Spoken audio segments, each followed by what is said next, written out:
Alright, here's a look at my training for the last week. I started my week off with a hypertrophy-focused lower body day. This time I went to my local gym to do this because they have a leg extension leg curl machine that I like to use, as I don't have one in my home gym. Other than that, it's pretty similar to what I do at home. Then the next day I moved on to my first upper body day of the week. Like usual with my upper body days, I always like to start these off by warming up the shoulders with some isolation work, and this day was in the form of dumbbell lateral raises and face pulls. And that was also, those two were paired up, and then I also added in these explosive push-ups, just those three things back to back just to get warmed up for the first heavier superset of the day, which was these axle bar behind the neck presses and these chest supported dumbbell rows. With the chest supported dumbbell rows, what I like to do is pick a weight, and then whatever reps that I hit on the first set, I like to do however many full reps I can get on that set, and then just hit the same rep count on the next two sets, even if that means doing some partials. That was a pretty sketchy last rep on my axle bar press, but I was able to get rebalanced and finish it out, so that was good. Next up, I did some alternating incline dumbbell presses. These was just with the 70, so the weight's really light, but these have been feeling better. This is just because I'm doing these because my left side of my body is a lot weaker than my right, specifically when pressing, so I'm doing this to try to address that weakness, which it has been feeling better lately.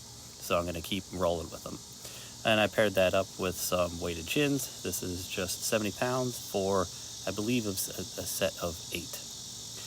And then to finish this day, I did some axle bar upright rows, and I paired those up with some Lou raises. I just happened to be already using the axle bar, so I just used that for these upright rows here.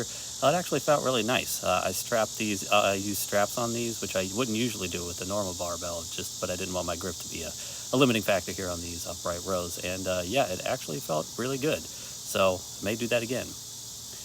Moving on, this next day is an arms and conditioning day. So we start off with arms, obviously. This is a superset you're seeing of preacher curls, easy bar preacher curls, and cable tricep extensions. I always like to start off my tricep work with just these cable extensions. I think it just helps my elbows get warmed up and feeling better before I move on to anything heavier.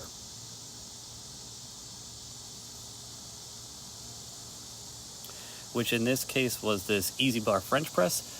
This is only my second week doing this, but I hit my rep target there of 12 on the first set, so I'll be going up in weight, and yeah, they felt really nice.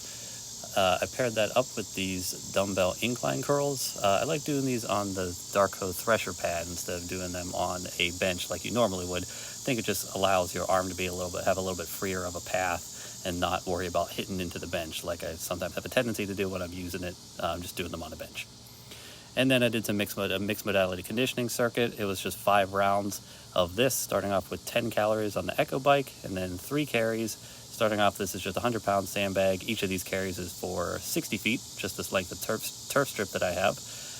And then I did a combo of the front rack and overhead carry, and just for one each for both sides. You can see how terrible my overhead mobility is right on those overhead carries. Definitely something I need to work on. Next up was some med ball slams, just a 20-pound med ball. These are like rotational slams. I like to do these just to get some spinal rotation in for the week. Just feel like it fits well in this circuit. And then ending the circuit is another 10 cals on the Echo bike. Next up is my second lower body session of the week. To warm up for this one, I like to do these 3 things back to back. First up is broad jumps. And then moving on, next I do these, some form of a kettlebell swing, which in this case was just these alternating kettlebell swings, just with 75 pounds. I either do these or just kind of normal kettlebell swings. And then the last thing in this little warm-up circuit is the sandbag squats, again, just with the 150-pound sandbag, just for 10 reps. Just 3 rounds of this gets me warmed up, feeling good to move on. I'm still trying to figure out how to clean. It's feeling okay, but yeah, I still think that I'm struggling a little bit with the form, but they move well, so I'm just going to keep going up with them. Moving on there, I did some squats here. I had a top set of squats, 3 at 365, which I was relatively happy with. I think the most that I've ever hit this weight for is either 5 or 6. So I was feeling a little, weaker on this day, but overall, not bad. So I was pretty happy with this. And then my down set here, I just did 315 for 7 reps. I supersetted these squats either with the seated calf raises on the Smith machine that you saw, or these razor curls. The razor curls felt a lot better this week than they did last week. Definitely hamstrings are still a weakness of mine. I think this will help a lot, so I'm glad that they were feeling better this week because I definitely want to keep them into my program.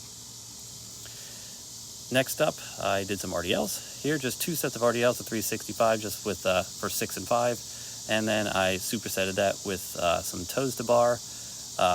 The RDLs felt pretty good, actually. The first set felt really nice. I felt like I was really locked in and felt really strong. The second set, I was obviously a little fatigued, so I was only able to get 5 reps that I was comfortable with, but still, I was pretty happy with that.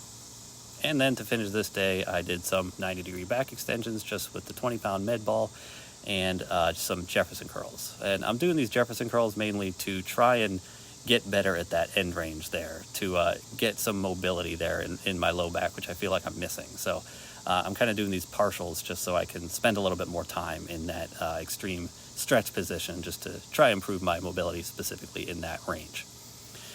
And my second upper body session of the week then, as usual, starting off with some cable isolation or some shoulder isolation work. This time was in the form of these cable lat raises. I do like using the cable for these. It just takes a lot longer since you have to do them one arm at a time, but I definitely like the feel of them better than the dumbbells. I feel like you could really, grind out the cable a lot better than you can, grind out some reps on the cable a lot better than you can with the dumbbells. Then our first heavier superset here, I did incline bench and weighted pull-ups. When I do incline bench, I like to use that little shoulder saver pad there.